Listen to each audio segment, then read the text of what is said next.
Welcome to another HSExtra.com high school football video.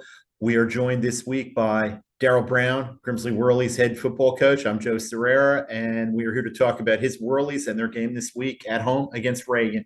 Thanks for joining us, Coach. Yeah, I appreciate it, Joe. Thanks for having me.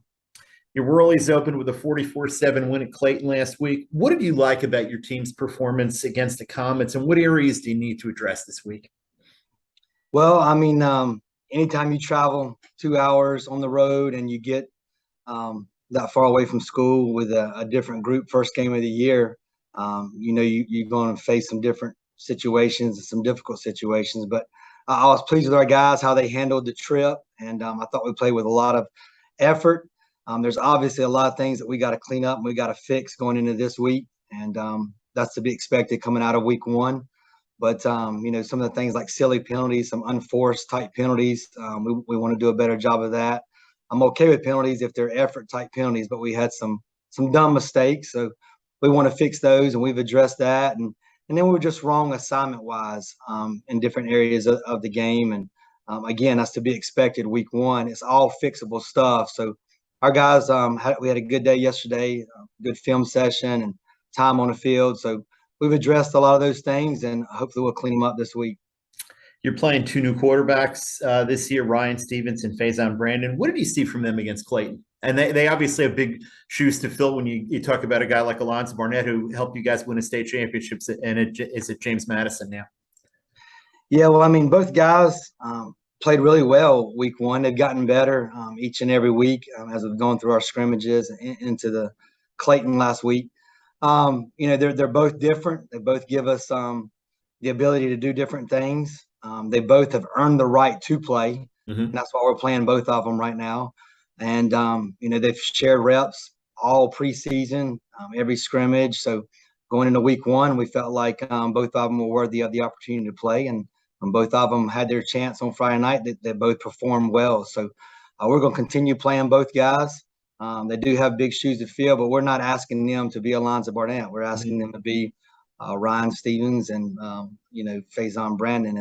And we just need them to kind of manage the game. We got some good playmakers on the outside that if they get the ball in their hands at the right time, those guys have abilities to make plays. And we just want them to relax and just go and play with a lot of confidence. And they both did that on Friday. They'll continue to get better. Coach Tripp does a great job coaching those guys. So we're excited about the future with both of them this year and moving forward. Another reason to be excited about the future, sophomore running back Mitchell Summers, his first start last week. He had a very strong game. Was that a surprise? What do you like about him as a back? Mitchell's he's a dynamic player. We saw a lot of good things from him last year on a JV team.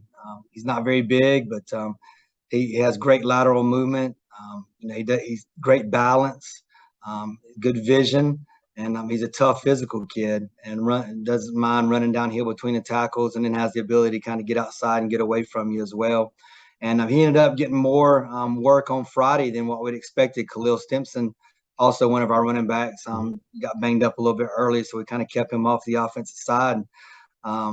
Mitchell had most of the carries, and I thought he played really well in his first game. So, again, a guy that is going to get better week by week. And there are some things that we showed him that we felt like he could do a little bit better, but again, he played hard, and he's going to improve each and every day. Friday, you're home against a Reagan team that pushed your guys kind of to the limit last year in a 21-19 road win for the Whirlies. What stands out in your mind about that game last season? Well, they're a very good football team. We knew that going into last year, and obviously going into this week as well. We've scrimmaged Reagan. I guess 3 years prior to us playing them last year, and have a great relationship with those guys and have a lot of respect for their team, their program, their coaching staff, how they go about doing things. So, last year they were physical, which they're going to be a physical team again this year. They had athletes all over the field that can make plays in space, very similar to what they got this year as well.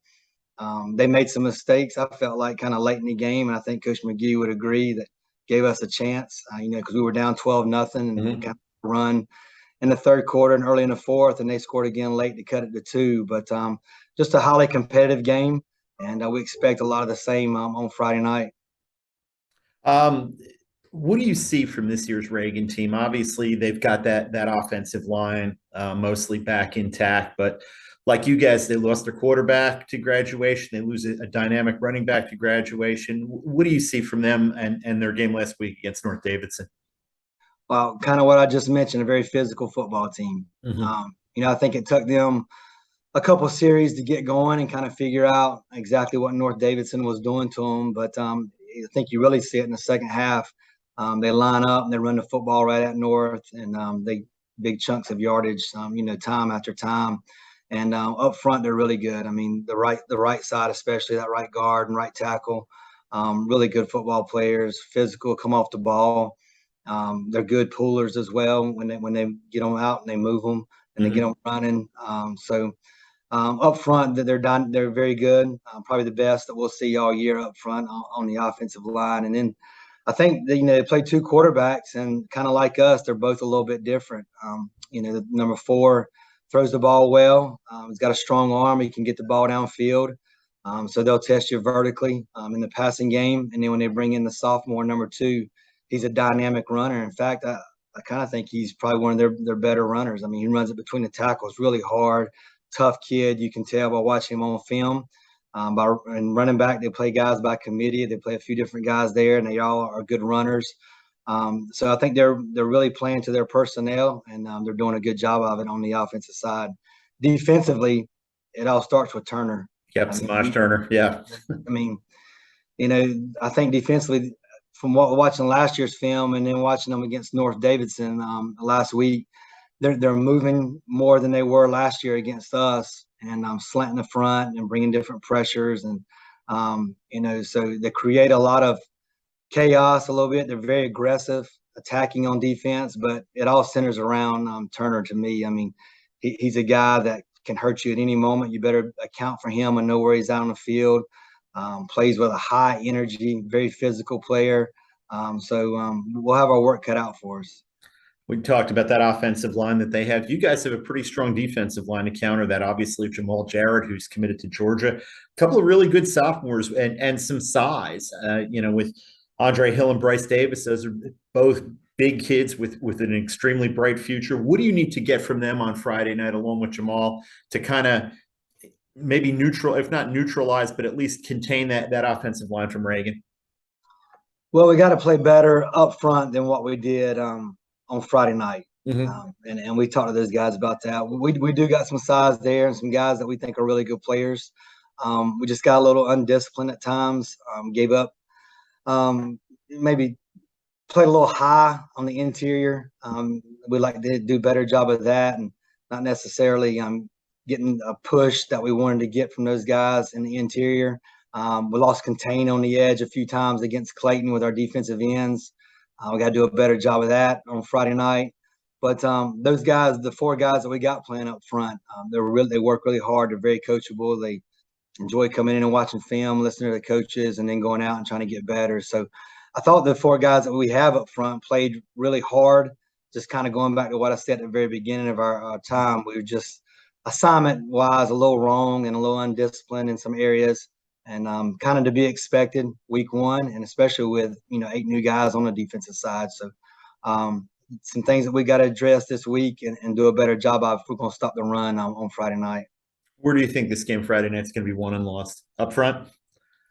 I would imagine. I mean, we like to try to play a physical brand of football, and I know they do too. And but both teams have guys on the outside that can make plays at any time. But I think every game starts up front. I mean, if you can control the line of scrimmage, then you have a chance of being successful. And, we got to do a better job offensive line-wise, being more consistent running the football. We had a couple big long runs on Friday, but we weren't consistent running the football like we would like to be. So we got to do a better job of that. And then what I just mentioned up front on the defensive side. So I think it all starts up front every week. So it's going to be a big test for us on Friday. Should be a heck of a matchup. If anybody in Guilford County or Forsyth County wants to see a great high school football game, Jamison Stadium is the place to be on Friday night. Thank you for taking the time as always, and we'll look forward to seeing that matchup. Thanks, Joe. I appreciate it.